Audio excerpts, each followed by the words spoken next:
நமசிவாய. Sun astro TV மற்றும் நண்பர்கள், ஜோதிட சொந்தங்கள் அனைவருக்கும் வாழ்த்துக்கள். தற்போது அனைத்து இந்திய அண்ணா திராவிட முன்னேற்ற கழகம் கட்சி பொதுச் செயலாளர் இப்பொழுதுக்கு எடப்பாடி ஐயா அவருடைய ஜாதகத்தை சொல்ல போறேன். அதுக்கு அடுத்தது இந்த கட்சியை தோற்று வைத்தவர் எம்ஜிஆர். இந்த கட்சியை தோற்று வைத்து இந்த கட்சியை நிர்வாகம் பண்ணது எல்லாமே அவர் தான், ப்ரையாரிட்டி அவர் தான். இப்போ ஏன் எம்ஜிஆர் அவர்களை சொல்ல போறேன்னா, ஏன்னா இப்போ அவங்க ஜாதகம்லாம் இப்போ நான் சொல்ல போறேன். அதனாலதான் அவங்கள பத்தி பேச வேண்டியது இருக்குது. இப்போ இந்த கட்சியை பலப்படுத்துறது, கட்சியினுடைய ஜாதகம் எப்படி, இதெல்லாம் ஏற்கனவே நான் நிறைய சொல்லியிருக்கிறேன். இருந்தாலும் இப்போ அதை பத்தி சொல்ல வேண்டிய அமைப்பு இருக்கு. ஏன்னா இப்போ குருலாம் பயிற்சியா இருக்கார் இல்லையா, லாபஸ்தானத்துக்கு வந்திருக்காரு. யாருக்கு? திரு எடப்பாடி ஐயா 72ல கட்சி ஆரம்பிச்சது. இந்த 72ல கட்சி ஆரம்பிச்சு இன்று நாள் வரைக்கும், அதாவது அனைத்து இந்திய அண்ணா திராவிட முன்னேற்ற கழகம் இன்று நாள் வரைக்கும் தோல்வி என்பதே கிடையாது. 54 வருஷம் இதுவாயிட்டு இருக்கு, போயிட்டு இருக்கு. இதுக்குள்ள ஏகப்பட்ட கட்சிகள்லாம் வந்தது, இல்லாத போயிடுச்சு. ஆனா நமக்கு அதெல்லாம் சொல்ல வேண்டாம், அது நமக்கு தேவையில்லை. ஏன் இது இன்னைக்கும் ஸ்ட்ராங்கா இருக்குது அப்படிங்கிறதான் இப்ப சொல்ல போறோம். இப்ப குருவும் பயிற்சியா இருக்காரு, கட்சி ஜாதகமும் பலமா இருக்குது, எடப்பாடி ஐயா ஜாதகமும் பலமா இருக்குது. அதனாலதான் இந்த ரெண்டு பேரும் இதை பேச வரேன். முதல்ல ஒரு ஜெயலலிதா அம்மா இறந்து 2017 இறந்தாங்க. இன்னைக்கு 10 வருஷம் ஆகுது. இந்த 10 வருஷமா அனைத்து இந்திய அண்ணா திராவிட முன்னேற்ற கழகத்துல மகாபாரத போர் கூட 18 நாள் நடந்ததுங்க. மகாபாரத போர் கூட 18 நாள் நடந்தது. ரிசல்ட் தெரிஞ்சு போச்சு. கிருஷ்ண பரமாத்மா அதுக்காண்டிய ரிசல்ட்டை சொல்லிட்டாரு, 18 நாள். இதுதான் கர்மா. அப்ப இந்த கர்மாவை இதை அனுபவிச்சு ஆகணும் மனிதர்கள் அப்படின்னு சொல்ற மாதிரி சொல்லியிருக்காரு. ஆனாதான் இந்த யுத்தம் வேணாம் அப்படின்னாங்க. கிருஷ்ணரே வேணான்னு தான் சொன்னார். எதுக்காக நான் கிருஷ்ணர் சொல்றேன்னா, இந்த மாதிரி 18 நாள் போர் நடந்த பாரு, அந்த போர் யுத்தம் இங்கேயும் நடந்தது. எங்க? அனைத்து இந்திய அண்ணா திராவிட முன்னேற்ற கழக கட்சிக்குள்ள நடந்தது. இவரை பிடிக்கல, அவரை பிடிக்கல, இவரு எனக்கு சரியில்லை, அவரு சரியில்லை, ஒருத்தவங்க மேல ஒருத்தவங்க குற்றச்சாட்டு. கேட்டா சனி 7.5 போகுது, கட்சி ஜாதகமும் சரியில்லை. அப்பவே நான் சொன்னேன், கட்சி பூட்டெல்லாம் நடக்குங்க, பூட்டெல்லாம் போடுவாங்க, இதெல்லாம் நடக்குங்க. அப்ப எல்லாமே ஒரு அமைப்புல வந்தது. அப்ப எம்ஜிஆர் ஏன் இதுல நான் கொடுக்குறேன்னா, அவர் ஒரு தர்ம பிரபு, ஒரு மனுஷனே இல்லை. அந்த மனுஷனாக நான் ஏத்துக்க மாட்டேன். அவர் ஒரு சகாப்தம், தெய்வ பிறவி. ஒரு தெய்வ பிறவிங்கிறது இந்த உலகத்துல கிடைக்கதே ரொம்ப அபூர்வம் சார். பல கோடி ஆண்டுகளுக்கு முன்னாலதான் ஒரு தெய்வ பிறவி கிடைச்சது. அதுதான் கிருஷ்ண பரமாத்மா. அதுக்கு அடுத்தது கிடைச்சது ராமச்சந்திரமூர்த்தி. நம்ம தமிழ்நாடு வளமா இருக்கணும் தான் வந்தார். யாரோ என்னமோ நல்ல மகான். என்னை பொறுத்த வரைக்கும் எல்லாருக்கும் நல்ல செய்யணுன்ற அந்த எண்ணம் இருந்தது, பிராப்தம் இருந்தது அவருக்கு. நாங்களாம் அவரை பார்த்ததே பெரும் பாக்கியம். கடவுளுங்க அவரு. அவர் எதுலையும் ஒப்பிட முடியாதுங்க. தர்மங்க, தர்மம் அவர்கிட்ட பேசுங்க, தேவதைங்க. ஏன் நான் இதை சொல்றேன்னா புரிஞ்சுக்கங்க. அவர் ஒண்ணு எனக்கு கொடுத்துடல, மக்களுக்கு கொடுத்துருக்காரு. மக்கள் நல்லா தான் எங்களுக்கு நல்லதுதான். மக்கள் தீர்ப்பே மகேசன் தீர்ப்புன்னு அடிக்கடி சொல்லுவார். அவர் தான் படுத்துக்கிட்டே ஆஸ்பத்திரியில் ஜெயிக்கிறார் அமெரிக்காவில். இன்னைக்கு யாராவது படுத்துக்கிட்டு ஜெயிக்க சொல்லுங்க, வாய்ப்பே கிடையாது. அமெரிக்கா போனவங்களாம் என்ன ஆச்சுன்னு உங்களுக்கே தெரியும், நான் சொல்ற அவசியம் இல்லை.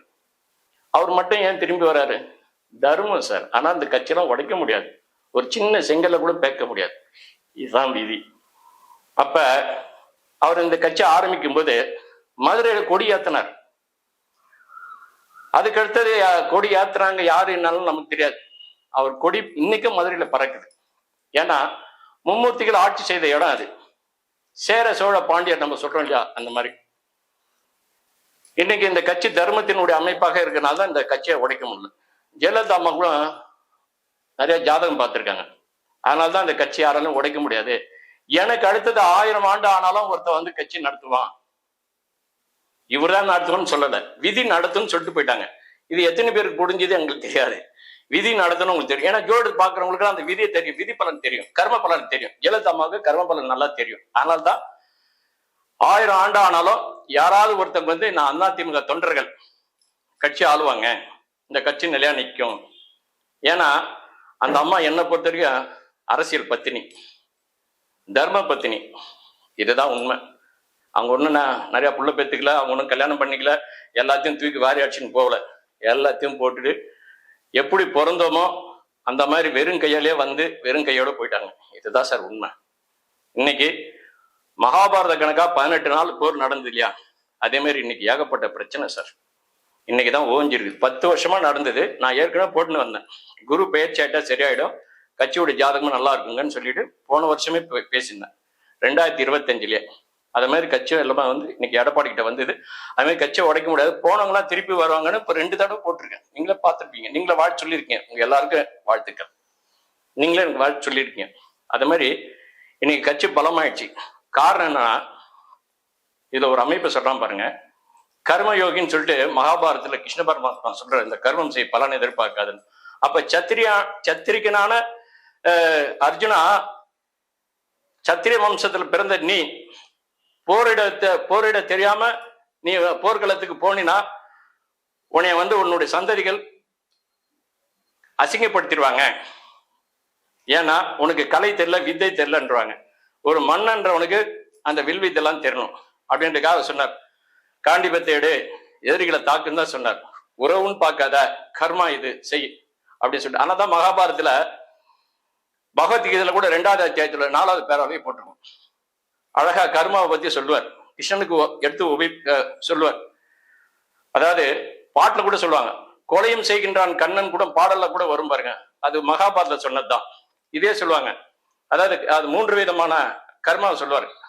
அதுல வந்து 9 கர்மா இருக்குது. நிஷ்கர்மா, துர்கர்மா, பிராப்த கர்மா, யோக கர்மா, சஞ்சீத கர்மா, நிறைய இருக்குது.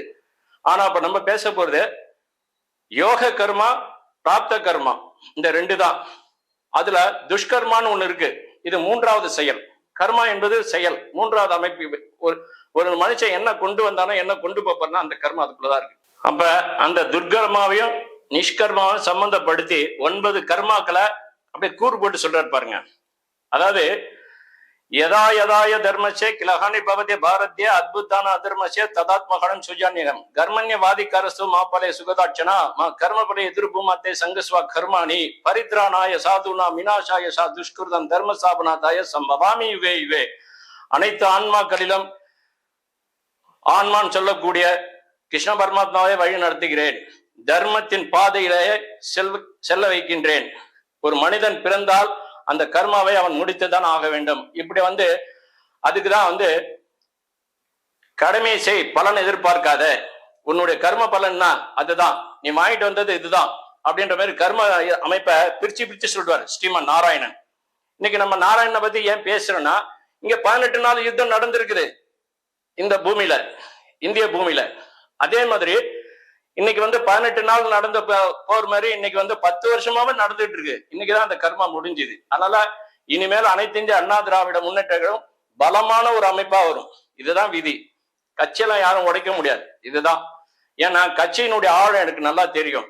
ஆனாதான் 40 வருஷமா ஜோசியரா இருக்கிறேன். ஒரு விதி வந்துன்னா அந்த விதி எதனுடைய தாக்கத்துல அடிபடுது, டெப்தா உள்ள போய் என்னால முடிஞ்ச வரைக்கும் எடுப்பேன். என்னை விட ஜோசியர்லாம் இருக்காங்க, கட்டுறது கையளவு கல்லாதது உலகளவு கற்றுக்களை மடந்தை ஓதுகின்றால் மத்திய மாதிரி பந்தயம் கூற வேண்டாம் புலவிற்கால் எர்மம் தன் கையால் என்ஜான். நான் தான் பெரியவன் சொல்லல, என்னை விட எல்லாம் இருக்காங்க. எனக்கு தெரிஞ்சது ஒரு அமைப்பு நான் உங்களுக்கு சொல்றேன், அவ்வளவுதான். அதனால இவருடைய எடப்பாடியுடைய ஜாதகம் இப்ப சொல்றேன் கேட்டுங்க. இப்ப அவரு எப்படி இருக்குன்னா சிவசக்தி யோகங்க.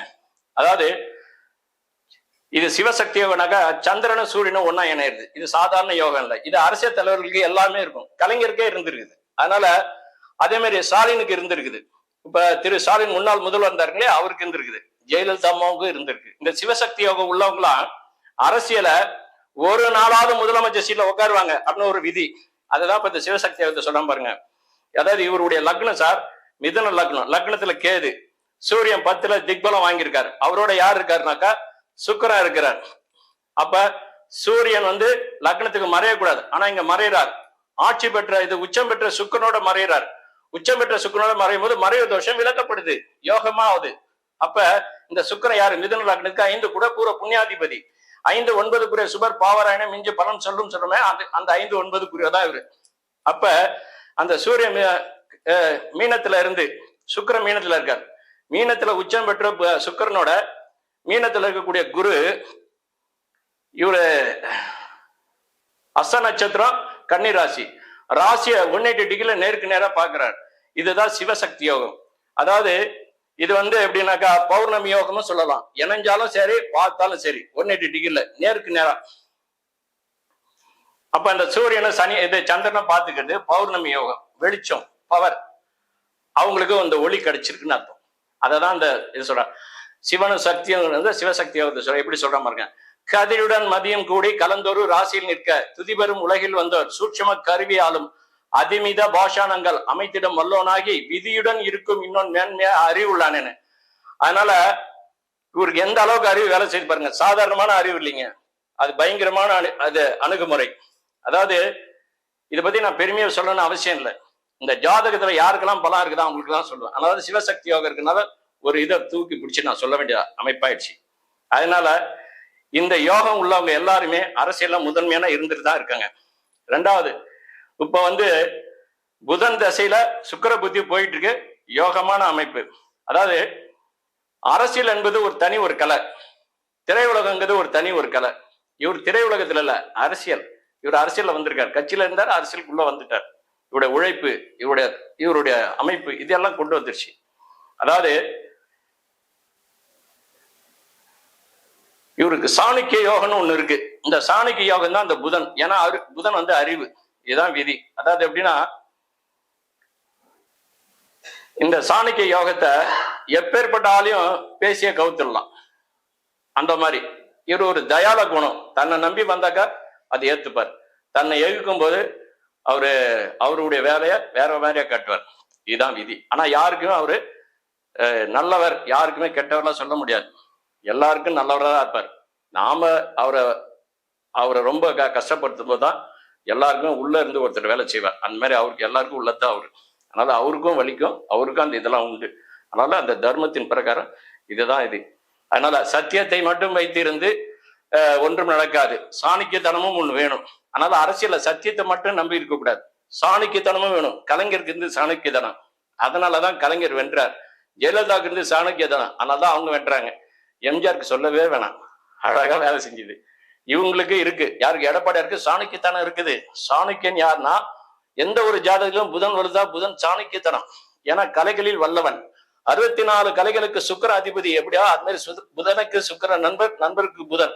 அது மாதிரி 5, 9 உங்க எல்லாம் அது ஒரு அமைப்பு.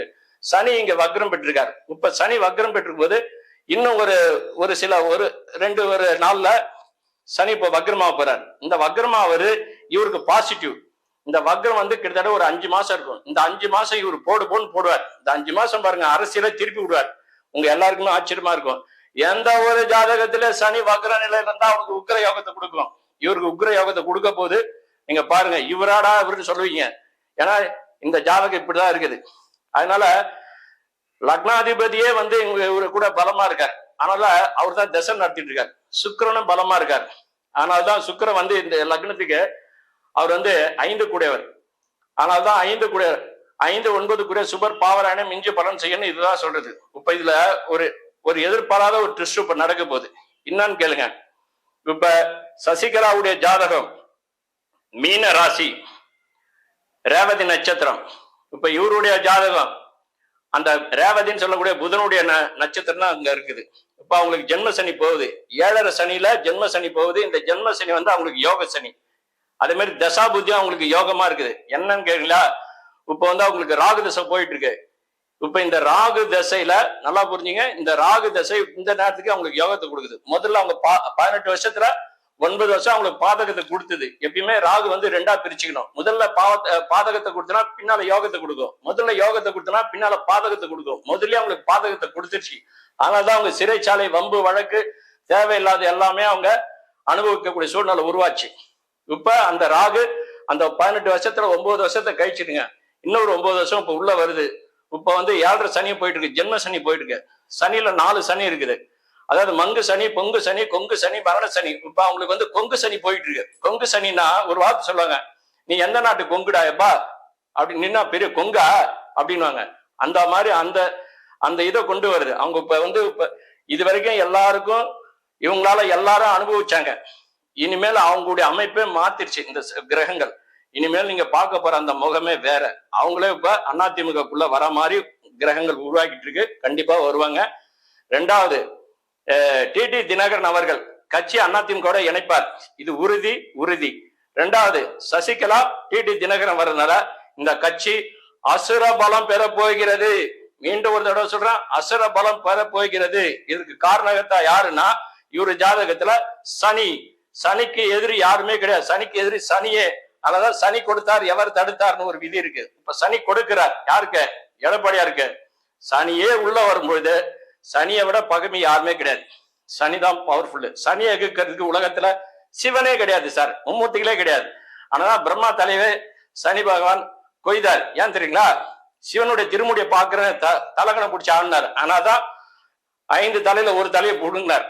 அப்பதான் பிரம்மா கேட்கிறார், ஏன் சனீஸ்வரா என் பார்வை உன் மேல பட்டுது, நான் இந்திர சபையை அலங்கரிக்கிறவனே, அதனால இந்திர சபையை அலங்கரிக்கிறவன் நானே குரு, நானே பிரம்மா, நானே விஷ்ணு, எல்லாமே என்னுடைய கூட இருக்கு. என் பார்வைப்பட்டா எப்பேற்பட்டதும் தோஷங்கள் போயிடும். என் பார்வைப்பட்டு நானே குரு பகவான், என் பார்வைப்பட்டு உன்னுடைய வேகம் குறையிலான அரசே, உன் பார்வை இல்ல மும்மூர்த்திகள் பார்வைப்பட்டா கூட என் உடம்பு மேல இருக்கிற கவசத்தை பாருங்க, கவசத்தை காட்டுறார். இந்த கவசத்தை கூட யாரும் தொட முடியாது.